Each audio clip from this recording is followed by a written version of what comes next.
Faqila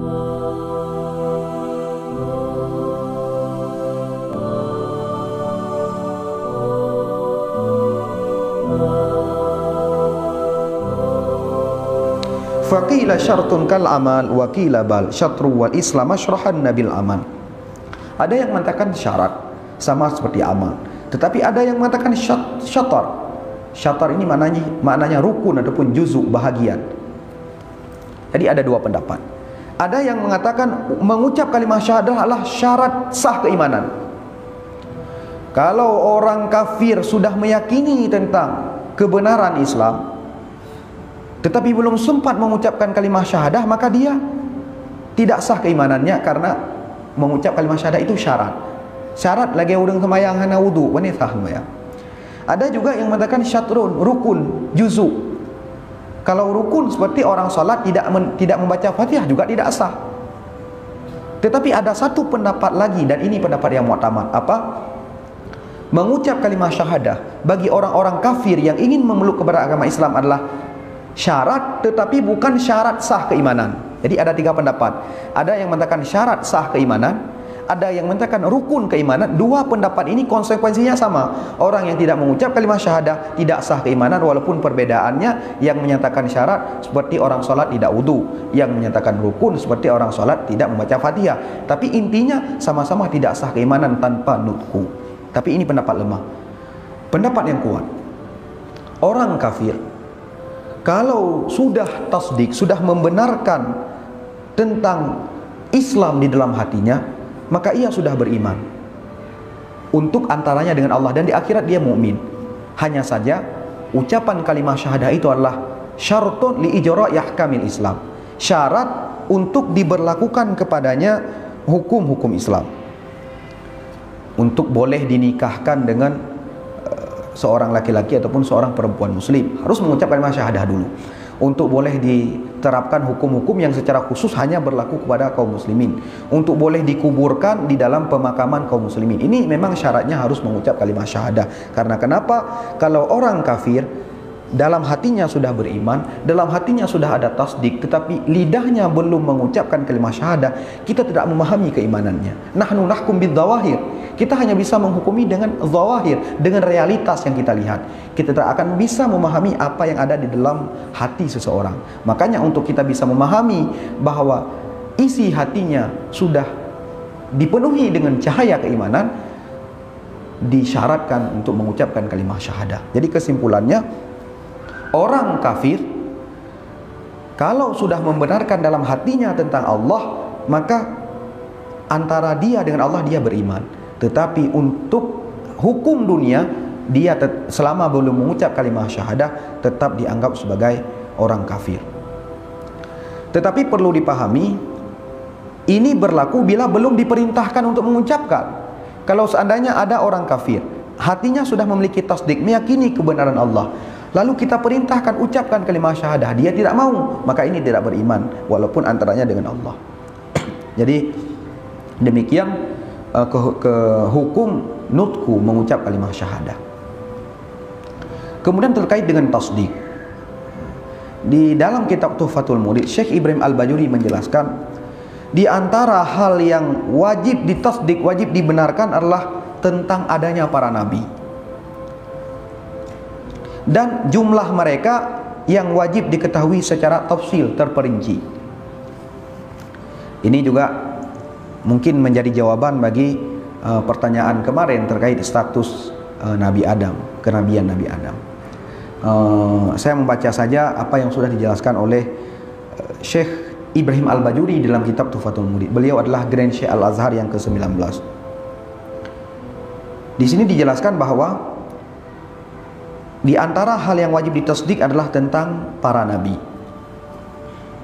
Terkait dengan jumlah para nabi, ada perbedaan pendapat ulama.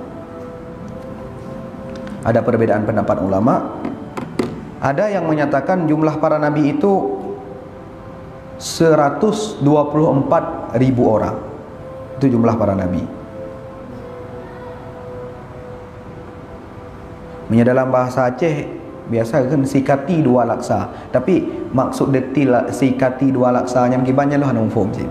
Tetapi Itu sering dibahasakan oleh orang-orang tua bahwa jumlah para nabi itulah sikati 2 laksa, 124.000 orang.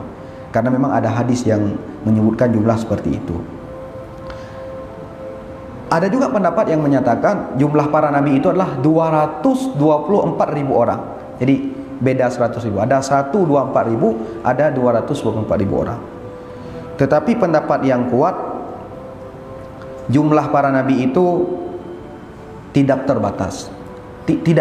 Yang lebih aslam, yang lebih selamat, yang lebih kuat, kita tidak memastikan secara konkret berapa jumlah para nabi. Karena di dalam Al-Quran surah Al-Ghafir Allah berfirman, juga termasuk dalam surah An-Nisa, wa rusulan qad qasasna 'alaika wa rusulan qad qasasnahum 'alaika min qablu wa rusulan lam naqsushum 'alaika wa kallamallahu Musa taklima. Jadi ada para rasul yang sudah diceritakan kepada Nabi Muhammad dan juga ada yang belum diceritakan. Maka yang lebih selamat, kita tidak memastikan angka yang konkret daripada jumlah para nabi.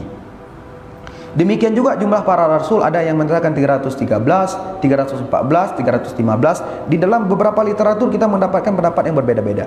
Tapi yang kuat juga tidak memastikan jumlahnya. Dari sekian banyak para nabi dan para rasul, yang wajib diketahui secara terperinci adalah 25 orang. 25 orang nabi yang wajib depa. Bega wajib hafalna, nah ini yang akan kita bahas. Apakah wajib menghafal nama-namanya? Bagaimana kalau saatnya ini ketika ditanya kita tak mampu menghafal nama 25 nabi, apakah menjadi kafir? Nah, ini yang akan kita bahas hari ini. Jadi di dalam kitab Tuhfatul Murid dijelaskan bahwa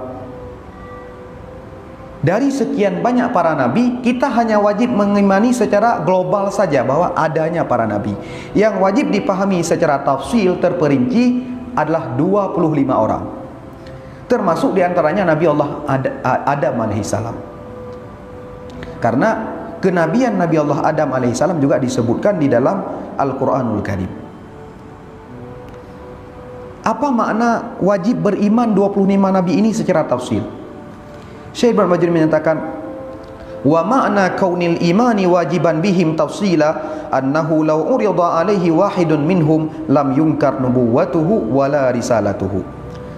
Makna keimanan wajib kepada 25 nabi adalah ketika disampaikan kepada kita nama-nama 25 nabi ini, law urida wahidun minhum, ketika disebutkan salah satu dari mereka, lam yungkar nubuwatuh wala risalatuh, tidak diingkari kenabiannya dan tidak diingkari kerasulannya.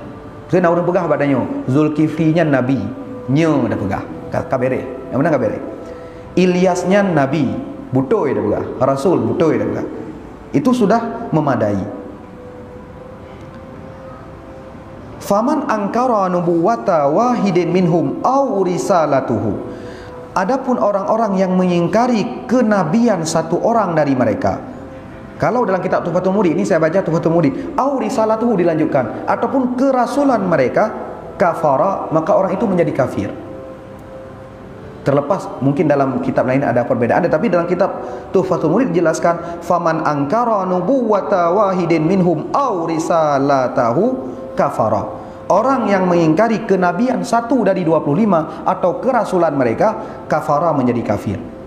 Lakinnal ami, akan tetapi orang-orang awam, la yuhkamu alaihi bil kufri, tidak langsung dihukumi dengan kafir ketika mengingkari, illa in angkara ba'da ta'limih, jika dia mengingkari setelah diajarkan. Sudah diajarkan para nabi 25, dia mengingkarinya, maka ini akan menjadi kafir. Walaisal murad annahu yajibu hifdhu asma'ihim, dan bukan menjadi maksud wajib menghafal nama-nama mereka. Khilafan liman za'ama dzalik, berbeda bagi sebagian orang yang mengklaim demikian. Yang kuat tidak wajib menghafal nama. Tapi biasanya mereka kami hendak hafalin nabi. Tetap kepada kita sendiri dan juga kepada adik-adik kita tetap diajarkan nama-nama para nabi. Walaupun hukum kewajibannya adalah ketika disebutkan nama nabi kita tidak mengingkarinya. Walaupun kita tidak hudur nama-nama mereka secara detail satu persatu, maka ini tidak bermasalah secara akidah. Demikian juga dengan para malaikat. Para malaikat ada yang wajib ditasdik, dikenal secara terperinci, yaitu Jibril, Mikail, Israfil, Ridwan yang menjadi khazinul jannah, penjaga syurga, kemudian Imam Malik khazinun nar, penjaga neraka, Raqib dan Atid. Fayakfuru munkiru syai'in min dzalik, maka akan menjadi kufur orang yang mengingkari satu dari mereka. Jadi 8 roh malaikat yang menyertai ingkari ada 8 orang malaikat. Kalau kita mengingkarinya maka kita akan menjadi kufur. Man mungkar nakir wa amma munkarun wa nakir fala yakfuru munkiruhuma. Adapun mungkar dan nakir tidak menjadi kufur orang yang mengingkari keduanya. Kenapa? Li'annahu ikhtulifa fi asli soal, karena terjadi perbedaan pendapat ulama pada asal soal. Artinya soal di dalam kubur itu apakah ada ataupun tidak, ini ada perbedaan pendapat. Makanya mengingkari mungkar dan nakir tidak menjadi kufur, walaupun pendapat yang kuat itu adalah malaikat dan kita mesti memahaminya. Tetapi jangan sampai kalau ada orang yang mengingkari kita langsung menganggap orang itu kufur, karena ada perbedaan pendapat terkait masalah ini. Juga wajibul iman bihamalatil arsy wal hafina bihi ijmalan kasairil malaikah. Adapun malaikat-malaikat yang lain seperti malaikat yang menanggung arsy dan lain sebagainya, ini hanya disyaratkan memahami secara global saja. Jadi demikian terkait dengan tasdik. Wal Islam masyrahan nabil amal, adapun Islam tampakkanlah dengan amal. Jadi perbedaan antara keimanan dan keislaman, iman itu letaknya di hati. Kalau Islam itu letaknya pada zahir. Jadi ini bedanya. Kalau iman pembenaran dalam hati, kalau Islam ketundukan secara zahir. Walaupun keduanya saling melazimi pada orang yang keimanannya sempurna. Orang yang iman kamil, iman pasti Islam, Islam pasti iman. Tapi tinjauannya berbeda. Dari segi keyakinan dalam hatinya disebut iman, dari segi ketundukan zahirnya disebut dengan Islam. Wal Islam masyrahan nabil amal, Islam itu tampakkanlah dengan amal. Mithalu hadzal hajj was salatu kadza siyamu fadri waz zakatu, seperti haji, salat, puasa dan juga zakat.